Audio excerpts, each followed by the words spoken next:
तुम्ही बाहेरचे उमेदवार आहेत, अर्थात तो निवडणुकीचा तो एक मुद्दा हातखंडा वापरला जातो, त्याच्याबद्दल काय सांगा? एक लक्षात ठेवा, माझा नॅशनॅलिटी सर्टिफिकेट इंडियन आहे. I am born in Maharashtra. आणि भारताचं संविधान सांगतं की भारतातल्या कुठल्याही नागरिकानं कुठल्याही राज्यामध्ये कुठल्याही जिल्ह्यामध्ये उभा राहावं, असा पार्लमेंटरी रूल आहे, संविधानच आहे. आणि मी नॅशनल लीडर आहे, मी एका पार्टीचा राष्ट्रीय अध्यक्ष आहे, त्यामुळं हा देशच माझा आहे. त्यामुळं मी एवढंच सांगू इच्छितो की नॅशनल लीडर हा कुठल्याही जिल्ह्यातून कुठल्याही राज्यातून उभा राहू शकतो. त्यामुळं काहीच एखाद्यावर टीका करता येत नाही म्हणून काय धरायचं, तर असं धरायचा असा विचार चाललेला आहे. पण माझ्या विरोधकांना मी सांगू इच्छितो की महादेव जानकर महाराष्ट्रातला आहे आणि परभणी जिल्ह्यात मराठवाडा माझा आत्मा आहे. माझं जन्मगाव जरी सातारच्या कृष्णेच्या काठी जन्माला असेल तर गंगेनं मला पाणी दिलेलं आहे. पहिला जिल्हा परिषद सदस्य माझा परभणीचा आहे, पहिला आमदार देखील माझा परभणीचा आहे आणि मराठवाड्याच्या लोकांनी माझ्यावर प्रेम केलेलं आहे. मराठवाड्यातलं कुठलं गाव आणि रस्ता ठेवला नाही, जालन्यातला सुद्धा फिरायचा. त्यामुळं मी मिर्झापुरातून बी अर्ज भरणार होतो, उत्तर प्रदेशमधून बारामती, माढा आणि परभणी. मी नांदेड लोकसभेतून बी एकदा इलेक्शन लढवलेलं आहे, सांगली लोकसभेतून एकदा लढवलेलं आहे, एकदा माढा लोकसभेतून लढवलेलं आहे, एकदा बारामतीत लढवलेलं आहे आणि आत्ता लोकसभेला मी परभणीला आलेलो आहे. जगात जर्मनी आणि देशात परभणी मोठी कशी होईल डेव्हलपमेंटच्या दृष्टीनं मी इंजिनियर आहे, गोल्ड मेडल आहे आणि मी वेल क्वालिफाईड आहे.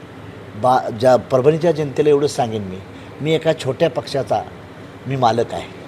मोदी साहेबांना विनंती करीन, माझ्या मित्रपक्षांना विनंती करीन आणि फंड जास्तीत जास्त कसा परभणीला नेऊन तिथल्या तमाम लोकांचं कसं भविष्य उज्ज्वल होईल. स्टार MIDC असेल, रेल्वे असेल, एअरपोर्ट असेल किंवा एज्युकेशन हब असेल किंवा मेडिकल हब असेल. आज जर परभणीतल्या माणसाला एखादं ऑपरेशन करायचं असेल तर त्याला हैदराबादला जावं लागतं, औरंगाबादला जावं लागतं, मुंबईला किंवा पुण्याला जावं लागतं. तर माझी पहिली प्रायोरिटी आहे की education hub and medical hub develop करणं आणि इंडस्ट्रीयल सेक्टर वाढवणं.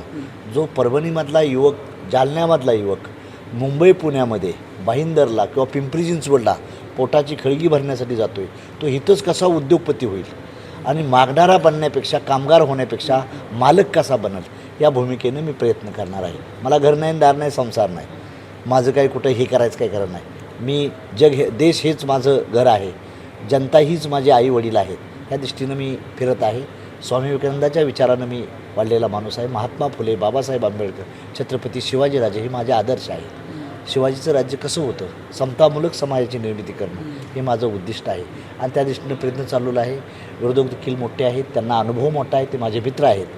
त्यांनी आमदारकी केलेली आहे, खासदारकीच्या 2 टर्म त्यांच्या झालेल्या आहेत, त्याबद्दल त्यांना माझ्या शुभेच्छा आहेत.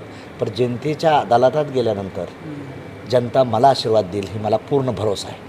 तुमचे प्रतिस्पर्धी उमेदवार आहेत, त्यांच्या पक्षाच्या नेतृत्वाला कुठेतरी सहानुभूतीचं वलय आहे असं एक बोललं जातं. बरोबर, काही प्रमाणात त्यांचं असणार सहानुभूती, पण मलाही लोकांची, सर्व समाजाची सहानुभूती मोठ्या प्रमाणात आहे. काल मारवाडी समाजाने मोठा माझा सत्कार केला. मारवाडी समाजाने, दलित समाजाने, मुस्लिम समाजाने, मराठा समाज, सर्व समाजाने, ओबीसी लोकांनी, सर्वांनी मला सन्मान करून नोटांचा हार घातला, पैसे दिला.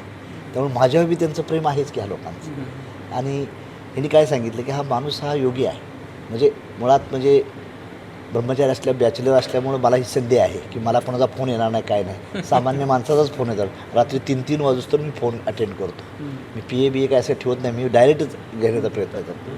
त्यामुळं लोकांचं, आता मी सहज थांबलो तर लोक 150-200 पळून येतात. मी आमदार असो, मंत्री नसो, काय खासदार नसो, काय नसो, ही जनता हीच माझी प्रॉपर्टी आहे आणि जनतेवर मी त्यांना न्याय देण्याचीच भूमिका करतो. वातावरण अनुभवलं काही सकारात्मक दिसते आता?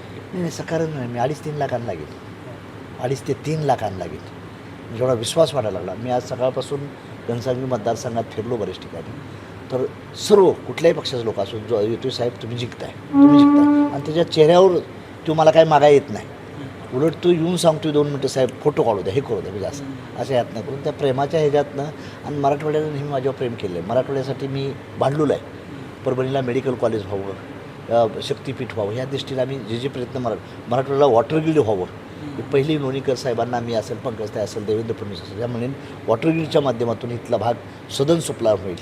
मी ज्यावेळेस दुग्ध विकास मंत्री होतो तेव्हा मराठवाडा आणि विदर्भाला स्पेशल पॅकेज दिलं होतं. पहिलाच दुग्ध विकास मंत्री आहे की ते पॅकेज दिलं होतं मी आजही मराठवाड्यातल्या आणि विदर्भातल्या तरुणांना सांगतो की तुम्ही मागणारे बनू नका, देणारे बना. तुम्ही इंडस्ट्रियल सेक्टरमध्ये वाढा. आता स्टील सिटी म्हणून आपली जालन्याची नोंद आहे. तसं जर आपल्या बहुजन समाजाच्या पोरांनी त्यात इंटरव्ह्यू चांगले केले आणि चांगलं काम केलं तर आम्हाला सर्व्हिस मागायला पुण्याला मुंबईला जायची काही गरज राहणार नाही. आणि ते मला कुठं बदल करायचा आहे.